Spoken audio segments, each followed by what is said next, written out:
Hello there, I'm Brad Barton and welcome to 1.21 Geekawatts, an extremely low-tech look at the 1.21 most interesting stories in geek pop culture today.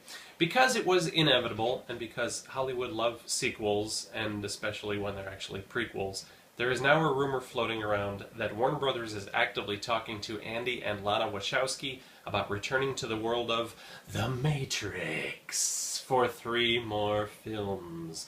The speculation is centering on these films serving as an introduction to the world of The Matrix and taking place long before Neo ever uttered his first "whoa." Now, the super Matrix-aholics among you might be saying, hold on, Brad, hold on to your blue pill.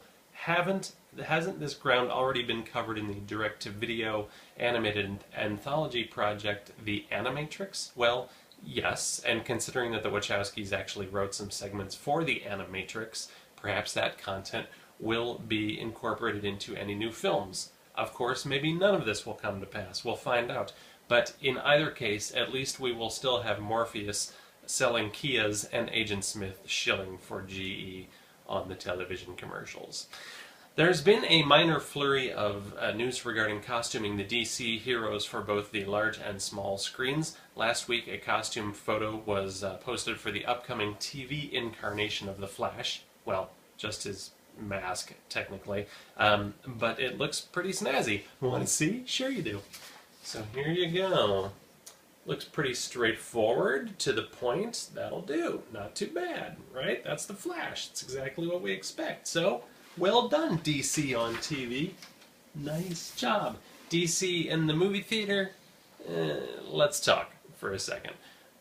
Superman vs. Batman costume designer Michael Wilkinson had this to say about his approach to designing Wonder Woman's look for the upcoming film.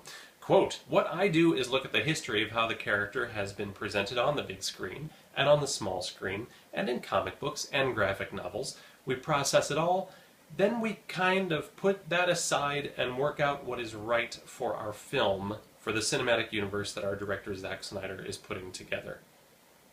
Did anyone else catch the really depressing part of that statement? Yes, superhero costumes usually undergo some adjustments before they hit the big screen. That is to be expected. But to preemptively say, then we put all that aside and work out what is right for our film? Oh, come on, man. How about just starting with what audiences are expecting and then build it from there? Let it grow from there. It doesn't have to be Linda Carter, for crying out loud. Have a little faith in your source material, please. For today's trivia question, I want you to tell me the name of the actress who played Wonder Woman on the 2011 NBC TV pilot that was, of course, not picked up for series. If you know that actress's name, leave it in the comments section below. The answer to yesterday's trivia question was The Last Airbender, and the first person who knew the correct response was Ben White of Youngstown, Ohio. Congratulations, Ben. You win a cat toy. Enjoy. Here, go get it. Go get it, Ben. The rest of you might be wondering, what was yesterday's trivia question? Well, go watch yesterday's video and find out. Thank you for joining me for today's video. I always appreciate the opportunity to nerd out with you. If you enjoyed this bite-sized chunk of geekitude, please share it with a nerdy friend and help spread the word. I also encourage you to subscribe to the channel so that you never miss another one of these nerdball nuggets ever again in the future.